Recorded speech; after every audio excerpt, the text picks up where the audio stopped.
Hello everyone, welcome to our YouTube channel Lakshya the goal academy. जैसा कि आप सबको पता है, यूपी पीजीटी फिजिक्स का बैच हम लोग स्टार्ट कर चुके हैं और उसी में हम लोगों ने अभी तक dimensional analysis, measurements and dimensional analysis vector कर लिया है। वेक्टर में हम लोगों ने तीन लेक्चर्स देख रखा है और उसमें हम लोगों ने वेक्टर के डॉट प्रोडक्ट, क्रॉस प्रोडक्ट और उसके बाद देन उस पे बेस्ड प्रॉब्लम किस तरीके से हम लोगों ने वर्क डन और टार्क प्रॉब्लम की है depending on dot product and cross product पे। अब उसके बाद हम लोगों ने पिछले लेक्चर में हम लोगों ने देखा कि किस तरीके से ग्रेड और आपका डाइवर्जेंस कर्ल डिफाइंड है और उसी पे बेस्ड प्रॉब्लम की। और अब इस वीडियोज़ में भी हम लोग उसी पे बेस्ड प्रॉब्लम करने जा रहे हैं कि किस तरीके से हम लोग उस पे बेस्ड प्रॉब्लम कर सकते हैं। तो चलिए, तो सबसे पहले हम आपको पहले जिस तरीके से पिछले वीडियोज़ में भी आपने देखा है कि किस तरीके से आपका ग्रेड है, डाइवर्जेंस है, कर्ल है। तो सबसे पहले हम देखते हैं कि ग्रेड आपका किस तरीके से डिफाइंड था, उसी पे बेस्ड प्रॉब्लम करेंगे। तो इसलिए दूसरे हम दोबारा एक बार रिवाइज कर लेते हैं। तो ग्रेड ऑफ फाई, इसे जिससे कि हम लिख सकते हैं इस तरीके से, ग्रेडियंट ऑफ फाई, जो कि आपका क्या हो जाएगा, फाइनल एक वेक्टर क्वांटिटी होती है और ये ग्रेडियंट हमेशा एक स्केलर फंक्शन का ही होता है। और किस तरीके से डिफाइन किया था आपने, I cap del by del x of phi plus J cap del by del y of phi plus के cap del phi by del z. Okay, तो ये आपका क्या है, ग्रेड डिफाइंड ग्रेड। और इसका देखिए एक फॉर्म ये भी है, तो इसका एक जनरल नोट में आप इसे लिख सकते हैं। तो वो क्या है, वो ये है कि grad of any function of r equals to F dash of r cap, where r cap is unit vector. Okay, r cap is unit vector, जिसकी वैल्यू इसकी क्या होगी, r cap equals to vector of r mod of divided by mod of r. ये आपका होता है। तो ये इंपॉर्टेंट फॉर्मूलेज हैं। एक्चुअली आप लोग अक्सर नोट्स की मतलब काफ़ी सारे स्टूडेंट के नोट्स की डिमांड आती है। तो देखिए, हम तो प्रेफर नहीं करते नोट्स को। एक्चुअली नोट्स आपका फ़ायदेमंद है जब आपका क्विक किसी चीज़ को एब्जॉर्व करने में। आपका जो साइंस सब्जेक्ट है या मैथ सब्जेक्ट है, ये आपका आर्ट सब्जेक्ट नहीं है कि जस्ट मेमोराइज किया चीज़ें और आपका एग्जाम में क्वेश्चन है वही लिख दिया।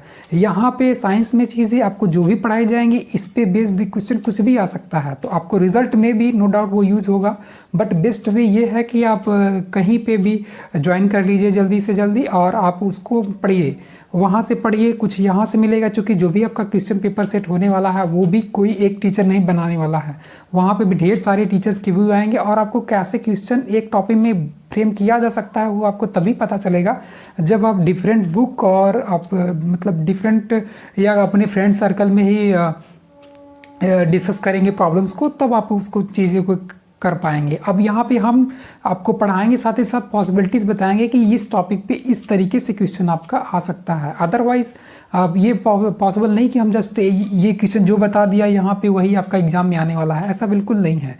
आपको जस्ट पॉसिबिलिटीज़ ढूंढनी है कि कितनी पॉसिबिलिटीज़ है उस क्वेश्चन आने की।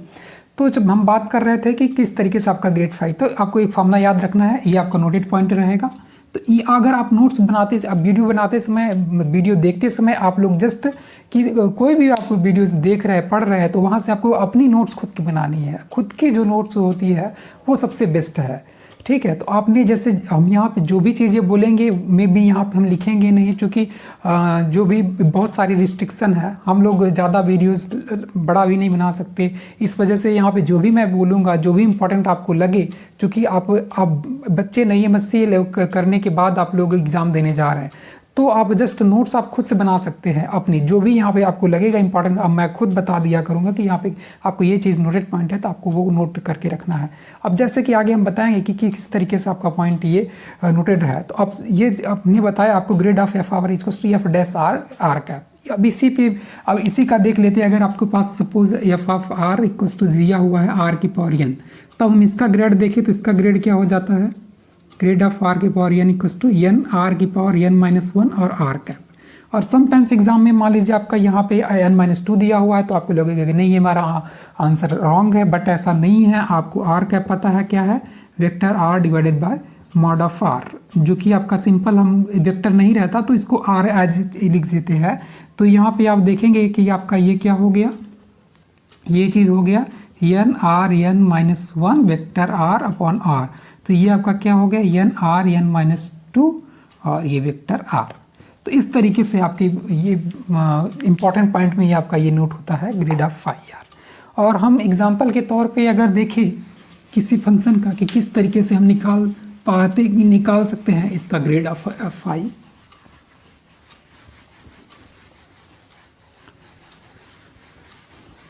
सपोज आपका जो स्केलर फंक्शन दिया हुआ है कुछ इस तरीके से phi equals to x square y plus y cube z, तो हमें इसका क्या निकालना है, ग्रेडियंट निकालना है। तो अगर हम ग्रेडियंट निकालना है तो इसको हम आप जानते हैं कि इसको ऐसे लिख सकते हैं ग्रेड ऑफ फाई। अब ये क्या हुआ I cap del by del x of, अब एक चीज़ हम एक यहाँ पे कर रहे हैं तो इसलिए इसको जस्ट करने तो फिर डायरेक्ट लिख लिया करेंगे, आपका टाइम सेव होगा। अब देखिए फाई आपका क्या है एक्स स्क्वायर वाई है, अब एक्स के रिस्पेक्ट में इसका पार्शियल डेरिवेटिव कर रहे हैं। चलिए एक बार हम पूरा ये चीज़ लिख लेंगे। तो एक्चुअली ये आपका है होल फंक्शन, और उसके बाद जे कैप के साथ del by del y of है x square y plus y cube z, और इसी तरीके से थर्ड टर्म जो है आपका वो आई k cap del by del z of x square y plus y cube ये वाई क्यूब जेड। ओके, तो अब यहाँ से एक्स के रिस्पेक्ट में डेरिवेटिव करें, वाई आपका वर्क करेगा एज ए कांस्टेंट, तो आपका जो है एक्स स्क्वायर के रूप में डेरिवेटिव हो जाएगा। तो यहाँ से क्या आ जाएगा, यहाँ पे एक्स तो है ही नहीं तो ये पूरा टर्म जीरो हो जाएगा। Derivative of constant is zero, आपको पता है। तो यहाँ पे ये कितना हो जाएगा 2x y plus zero plus जे कैप, और यहाँ पे वाई के रिस्पेक्ट में कर रहे हैं तो ये हो जाएगा एक्स स्क्वायर और plus y cap, z cap है तो वाई के रिस्पेक्ट में कर रहे हैं आप, तो यहाँ पे x square plus 3y square, और यहाँ पर वाई का डेरिवेटिव जो कि 1 हो जाएगा, और प्लस क्या है के कैप और एक्स स्क्वायर। अब जेड के रिस्पेक्ट में कर रहे हैं तो जेड यहाँ पे एक ही यहाँ पे है तो ये आपका ओनली आएगा वाई कैप प्लस 0। तो आपका जो फाइनल रिजल्ट आया वो क्या आया, ग्रेडियंट ऑफ एफ फाई वो आपका आ गया 2x y I cap plus x square plus 3y square J cap plus y cap K cap. ये इस तरीके से आपका ग्रेड ऑफ फाई आ गया। कितना सिंपल है, जस्ट हमें फॉर्मूला ये ऑपरेटर में इसको रख देना है and then partial derivative x और वाई जेड के करके हमें ये अपना ग्रेडियंट ऑफ एफ फाई बता देना है। अब यहाँ पे इसको बताने, अब इस पे बेस्ड प्रॉब्लम कैसे आ सकती है, आपका जो पिछले 2011 में आया हुआ था उन्होंने पोटेंशियल एनर्जी दे रखा था और पूछा था आपसे कि what will be the value of force. Actually आप जानते हैं कि जो आपका फोर्स होता है वो पार्शियल डेरिवेटिव या तो ये कहिए वो डेरिवेटिव ऑफ पोटेंशियल एनर्जी होता है। अब इस पे बेस्ड प्रॉब्लम आपको ढेर सारी मिलेगी। इवन आप लोगों बहुत से लोगों ने आपने दे रखा है, CSIR भी दिया होगा तो वहाँ पे आपने देखा होगा कि किस तरीके से हार्मोनिक ऑसिलेटर के केस में हम लोगों ने मतलब टाइम पीरियड का रिलेशन फाइंड आउट किया है और वहाँ से हम लोगों ने पोटेंशियल एनर्जी का फर्स्ट डेरिवेटिव सेकेंड डेरिवेटिव देखा है, स्टेबल और अनस्टेबल इक्विलिब्रियम जब हम लोगों ने किया था तब।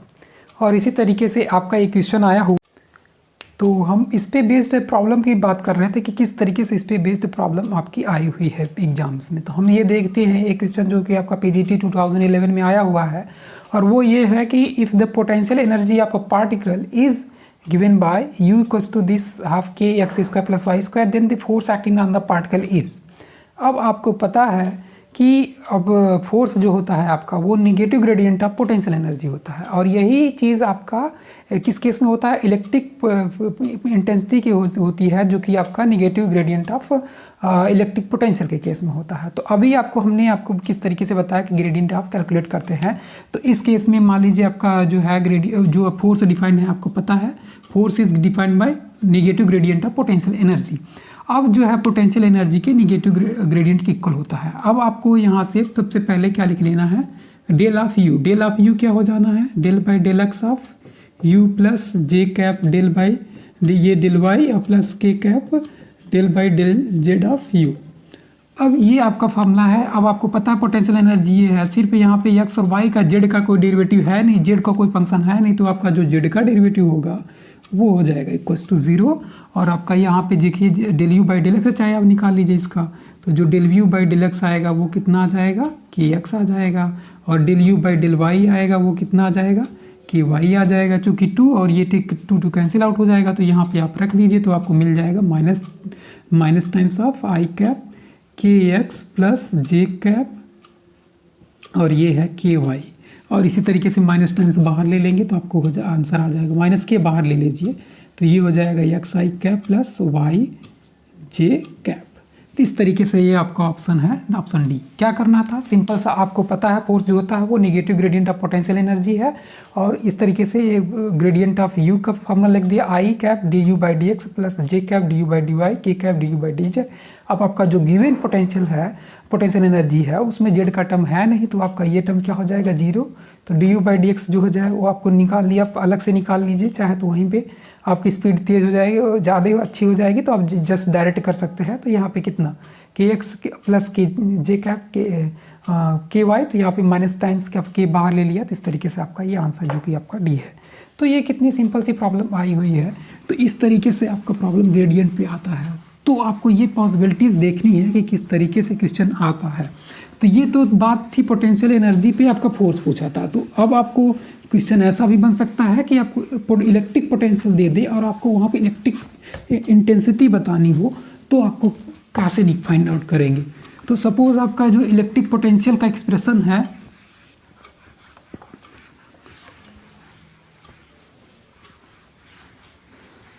सपोज आपका अगर इलेक्ट्रिक पोटेंशियल दिया हुआ है, if electric potential is 2x plus 3y plus z, then find the value of gradient of electric potential and then the electric field intensity. ये क्वेश्चन आपका है।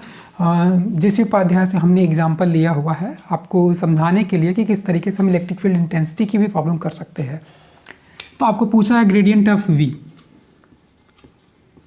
तो ग्रेडियंट ऑफ v जस्ट हम अब formula आपको पता ही है, माइंड में आपके होना चाहिए। तो अब यहाँ से हम डायरेक्ट लिख रहे हैं I cap d del by del x of v, जो कि यहाँ पे कितना है, x का डेरिवेटिव आ जाएगा 1, तो ये सिंपल सा 2, और plus del by del y of v, तो ये कितना हो जाएगा 3 जे कैप, और plus del by del z of यहाँ पे v का, तो जो कि है कितना, तो ये k कैप। तो ये आपका सिंपल सा आया 2i plus 3j cap plus k cap, जो कि आ गया gradient of v। And therefore electric field intensity आपका जो होता है वो कितना होता है, माइनस ग्रेडियंट ऑफ v, जो कि हो जाएगा minus times of 2i cap plus 3j cap plus k cap. ठीक है, ये हुई आपकी दूसरी टाइप ऑफ प्रॉब्लम। किस पे based, gradient of scalar function पे बेस्ड आपकी ये दूसरी तरीके की प्रॉब्लम। पहले तरीके की पोटेंशियल एनर्जी से आपने क्या निकाला, फोर्स निकाला। दूसरे तरीके की कि आप ये आई नहीं हुई है अभी, बट आपको पॉसिबिलिटी ढूंढने की इस पर प्रॉब्लम बेस्ड बन सकती है। अब इस तरीके से पोटेंशियल दिया रहेगा तो हम इलेक्ट्रिक फील्ड इंटेंसिटी निकाल लेंगे।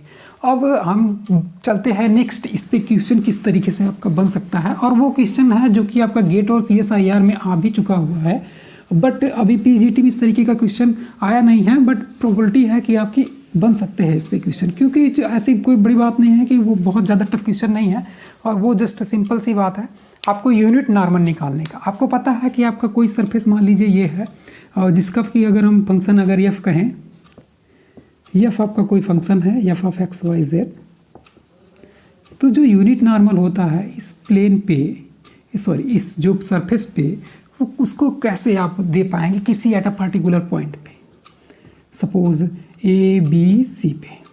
तो उसके लिए जो फॉर्मूला है वो सिंपल सा आता है, the unit vector which is perpendicular to the given surface at a given point is given by n cap is equals to gradient of f and mod of gradient of f। ये simple सा at a point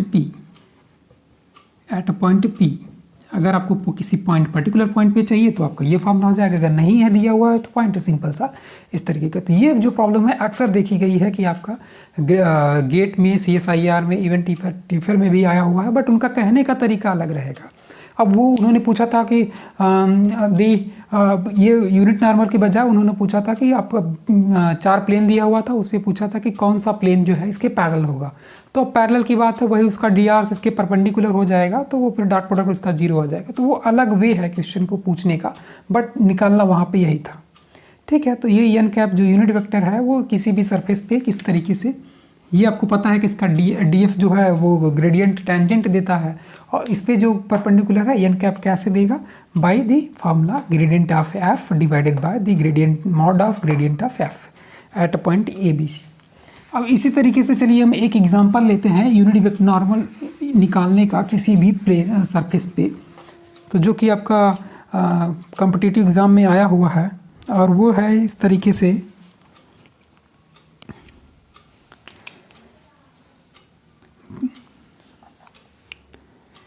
The unit vector perpendicular, the unit vector perpendicular to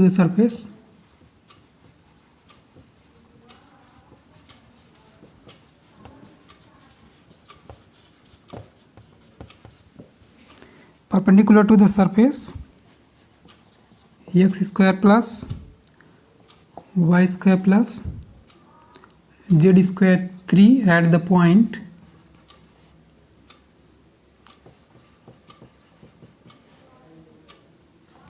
one one one. चलिए इस पे हमें क्या निकालना है,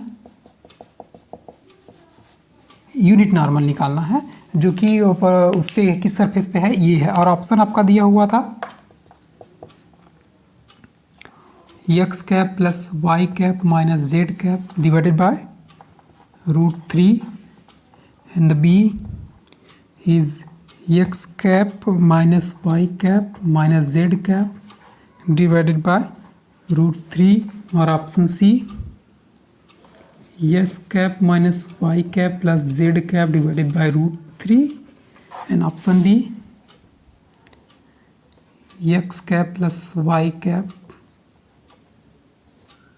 plus z cap divided by √3। Simple सी प्रॉब्लम थी जिसमें कि आपको यूनिट नॉर्मल फाइंड आउट करना था किस पॉइंट पे, 1 1 पे। अब आपको पता है कि इसको निकालने के लिए हमें क्या करना था, अब आपका जो एफ दिया हुआ है वो क्या है, x square plus y square plus z square equals to 3।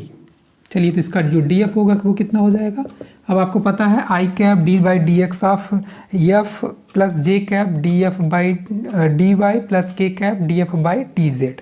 Okay, तो यहाँ पे इसका जो हो जाएगा एक्स वाला कंपोनेंट कितना आ जाएगा, 2x प्लस आई cap plus 2y J cap, और ये कितना हो गया plus 2z K cap. Okay, 2z K cap.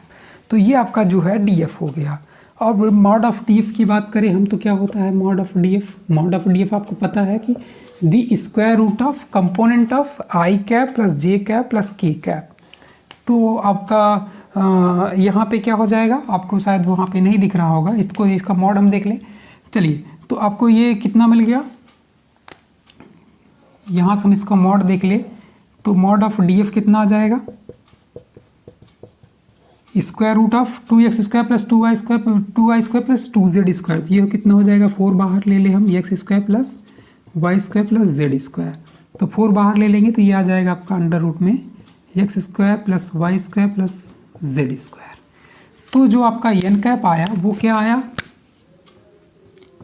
वो एन कैप आया वो कितना आया 2। अगर हम बाहर ले ले तो यहाँ पे हो गया एक्स आई cap plus Y J cap plus Z के कैप, और आपका जो मॉड ऑफ ये एफ आया है वो आया है 2 टाइम्स ऑफ स्क्वायर रूट में x square plus y square plus z square. तो यहाँ से आपका 2 से 2 कैंसिल आउट हो गया, और आपका ये हो गया unit normal to the surface. किस पॉइंट पे निकालना था, हमें 1 1 पे निकालना था। तो अब आप 1 1 पे रख देंगे तो आपको जो वैल्यूज आएगी x 1 1, तो यहाँ पे 1 1 1 कितना हो जाएगा 3 हो जाएगा। तो ये सिंपल सा आ जाएगा आई कैप प्लस जे कैप प्लस के कैप डिवाइडेड बाई √3। तो जो कि आपका ऑप्शन है, ऑप्शन नंबर सारे में प्लस है ऑप्शन नंबर डी। इस तरीके से आपका option number D is right answer. तो चलिए किस तरीके से हम लोगों ने इसको निकालना सीखा, एक बार फिर से देख लीजिए। The unit vector perpendicular to the surface निकालना था, जो कि आपका गिवन सरफेस ये है। किस पॉइंट पे निकालना था? 1 1 पे निकालना था। अब हमने आपको क्या बताया है कि जो इसको यूनिट नॉर्मल होता है वो किस तरीके से डिफाइन है, N cap equals to d F, मतलब gradient of F divided by mod of gradient of F. तो चलिए ग्रेडियंट ऑफ एफ निकालते हैं। तो ग्रेडियंट ऑफ एफ इसका निकाला तो कितना हो गया, I cap d F upon x I plus d F upon d y J cap plus J K cap d F upon d z. तो यहाँ पे आपका आ गया 2x I cap plus 2y J cap plus 2z K cap. अब mod of जब इसका निकालेंगे तो i के कंपोनेंट प्लस इसका कंपोनेंट प्लस इसका कंपोनेंट का स्क्वायर, तो 2x का square plus 2y square plus 2z का स्क्वायर, अब 2 का स्क्वायर 4 जो कि बाहर आ गया। अब यहाँ पे डिवाइड कर दिया, किस पॉइंट पे निकालना था, 1 1 पे निकालना था। तो इस तरीके से आपका ये यूनिट नॉर्मल आ गया, जो कि ये है। तो ये सिंपल सी प्रॉब्लम है, आपके कमिंग एग्जाम में भी आ सकती है। तो इस तरीके से आपको आपकी एग्ज़ाम की तैयारी करनी है और नोट्स के पीछे नहीं भागना है। नोट्स ठीक है, आपको एक आपके पास होनी चाहिए, बट जो आप खुद की नोट्स बनाएंगे वो सबसे बेस्ट होगी। क्योंकि अभी हमने आपको जो भी ये फॉर्मूला बताया किस पॉइंट पे, अब आप previous year question paper solve करेंगे तो इस पे बेस्ड प्रॉब्लम अब शायद बहुत पहले आई होगी, लेकिन अभी नहीं आई हुई है। तो इस वजह से कि आप इस तरीके से आपको ये प्रॉब्लम हेल्पफुल हो सकती है अगर आप अपनी खुद की नोट्स बना रहे हैं तो। चलिए अब हम लोग आगे बात करेंगे डाइवर्जेंस और स्टोक्स थ्योरम पे। अब हम लोगों ने यहाँ पे ग्रेड और डाइवर्जेंस सीखा। अब हम लोग आगे बात करेंगे कि डाइवर्जेंस थ्योरम क्या है और स्टोक्स थ्योरम्स क्या है। गॉस डाइवर्जेंस थ्योरम, सबसे पहला स्टेटमेंट हमें जस्ट स्टेटमेंट ही याद रखना है और इस पर बेस्ड प्रॉब्लम आई हुई है गॉस थ्योरम, जिसे हम गॉस डाइवर्जेंस थ्योरम भी कहते हैं। और इस थ्योरम के according to this theorem the volume integral of divergence of any vector A will be equals to the surface integral of the vector A.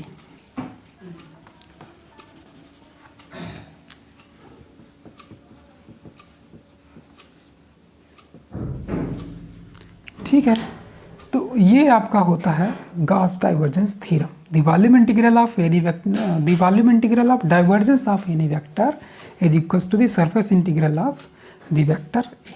Okay, और जहाँ की आपका स्टोक्स थ्योरम क्या होता है, इसका स्टेटमेंट याद रखिए। ये किस तरीके से देखेंगे आपकी किस तरीके से यूजफुल है। ये स्टोक्स थ्योरम आपका क्या कहता है, according to Stokes theorem the surface integral of curl of vector F, आपका ए भी लिख सकते हैं, हमने जस्ट डिफरेंशिएट के लिए जस्ट अलग नोटेशन लिखा हुआ है। Curl of F dot n cap आपका होता है। एक यहाँ पे इम्पॉर्टेंट चीज़ है जो कि ये अक्सर मिस्टेक करते हैं ये लोग स्टूडेंट। तो ये क्या होता है, एन कैप यूनिट नॉर्मल होता है उस गिवन सरफेस पे, और ये equals to the line integral of this. Okay, ये जो साइन है वॉल्यूम पे सब्सक्रिप्ट लगाया हुआ है, वॉल्यूम ये वॉल्यूम का है, ये सरफेस का है। दी वॉल्यूम इसमें जो है गॉस डाइवर्जेंस थ्योरम का क्या है, the divergence of a vector A equals to the surface integral of the vector A. And जबकि स्टोक्स थ्योरम क्या है, यहाँ से सरफेस टू लीनियर में लाइन इंटीग्रल में जाता है, जहाँ पे यहाँ पे कर्ल लेना होता है। Curl of F dot n cap dot s equals to c dot F d l. अब देखेंगे हम किस तरीके से ये चीज़ें इंपॉर्टेंट है, किस तरीके से इस प्रॉब्लम इस थ्योरम का यूज करके हम प्रॉब्लम को सॉल्व करेंगे। अक्सर आपको एक्चुअली लाइन इंटीग्रल कैलकुलेटर के लिए कह देता है, तो जस्ट वहाँ पे हम देख लेंगे कि अगर उसका कर्ल जो है अगर 0 आ रहा है तो उस गिवन कर्व के लिए वहाँ पे जो लाइन इंटीग्रल होता है वो 0 होता है। हाँ, तो हम बात कर रहे थे कि किस तरीके से गॉस डाइवर्जेंस और स्टोक्स थ्योरम पे बेस्ड आपकी प्रॉब्लम आती है। तो ये प्रॉब्लम आपकी आई हुई है, गेट एग्ज़ाम में आई हुई है। और इसी तरीके से एक्चुअली जो गेट में सिंपल प्रॉब्लम या इवन CSIR की भी कह ले, उनकी जो मतलब कुछ सिंपल बेस्ड प्रॉब्लम है वो आपका PGT में पूछा जाना पॉसिबल है, कि पॉसिबिलिटी है कि वो भी पूछा जा सकता है। ऐसा इसलिए क्योंकि अभी भी जो भी क्वेश्चन आए हुए हैं वो इस तरीके से तो नहीं था, बट इस पे बेस्ड गॉस डाइवर्जेंस थ्योरम पे आया हुआ है, तो जस्ट रिजल्ट बेस्ड क्वेश्चन है ये, तो इस तरीके से क्वेश्चन आप कर लेंगे। अब ये ज़रूरी नहीं कि आप जितने क्वेश्चन आए हुए उसी को हम प्रैक्टिस करके जाएंगे वही क्वेश्चन आने वाला है, आपकी इस पे बेस्ड वेराइटी सब क्वेश्चन फ्रेम हो सकते हैं। तो इस वजह से हमें इन सब ऐसी प्रॉब्लम को करना ज़रूरी है।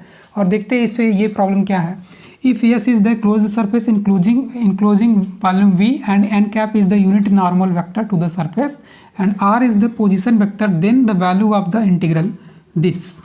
अब ये आपका इंटीग्रल दिया हुआ है और आपका जो आंसर ऑप्शन दिया हुआ है वो आपका वॉल्यूम के टर्म में दिया हुआ है। तो जैसे ही आपका आंसर वॉल्यूम के टर्म में है और आपका इंटीग्रल सरफेस में है, तब आपको ध्यान आना चाहिए आपका गॉस डाइवर्जेंस थ्योरम का। क्यों? चूँकि वही थ्योरम है जो कि आपका वॉल्यूम से सरफेस के बीच रिलेशन देती है, और जबकि स्टोक्स थ्योरम क्या है, वो सरफेस टू लाइन इंटीग्रल के बीच का रिलेशन है। तो जब भी अगर आपको लाइन इंटीग्रल समटाइम्स कहेगा तो आप उसको एक्चुअली ये ईजी हो जाता है, चूँकि हम जस्ट देखेंगे अभी आने वाले क्वेश्चंस में कि अगर हमें किसी का लाइन इंटीग्रल पूछता है तो हम उसका सरफेस इंटीग्रल देख लेते हैं कि उसका कर्ल अगर f 0 है तो उसका लाइन इंटीग्रल भी 0 हो जाएगा। और यहाँ से अगर हम देखें तो इसका सरफेस इंटीग्रल निकालना था, और आपको पता है कभी हमने आपको बताया कि जो गॉस डाइवर्जेंस थ्योरम है उसके अकॉर्डिंग क्या होता है, the volume integral of divergence of vector A equals to the surface integral of this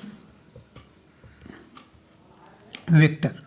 okay, अब ये लिखने का तरीका है, sometimes double integral of s लिखते हैं, या एक्स वाई लिख दिया, या आर थीटा जो भी है, या तो सिंगल इंटीग्रल जस्ट सब्सक्रिप्ट में यहाँ पे नीचे आपका वी और एस लिख दिया। तो अब इसके थ्रू आपको क्या मिल जाएगा यहाँ पे, अब आप इसमें अप्लाई करेंगे तो यहाँ पे क्या हो जाएगा, जो वेक्टर ए है उसके जगह पे क्या है आर, तो वेक्टर ए की जगह पे क्या लिख देंगे आप आर, तो डाइवर्जेंस ऑफ आर वी, और ये कितना, ये आपका जो होगा सरफेस इंटीग्रल जो है vector r dot n cap, और आपका ये है डी एस। ओके, यही पूछा हुआ है तो हमें इसको निकालना है, तो इट मीन्स ये निकालना है। ऐसा क्यों निकाला, क्योंकि आपका ऑप्शन वॉल्यूम के टर्म में दिया हुआ है, और आपका जो डाइवर्जेंस आर होता है वो कितना होता है 3। चूँकि आपने वो देखा है कि कैसे उसको निकालते हैं, डाइवर्जेंस ऑफ आर कितना होता है 3, तो ये जो 3 कांस्टेंट है वो बाहर आ जाएगा, वो 3 टाइम्स ऑफ डी वी, और डी वी आपका जो हो जाएगा वो क्या हो जाएगा वॉल्यूम, तो ये आपका 3 टाइम्स ऑफ वी हो जाएगा। इट मीन्स आपका ऑप्शन नंबर डी। तो इस तरीके से आप ये समझिए अपनी प्रॉब्लम को कि ये सरफेस इंटीग्रल पूछा हुआ था, तो इसको हमने निकालने के लिए गॉस डाइवर्जेंस थ्योरम का यूज किया, जो क्या कहता है, divergence of vector A equals to the surface integral of this vector मतलब वेक्टर ए।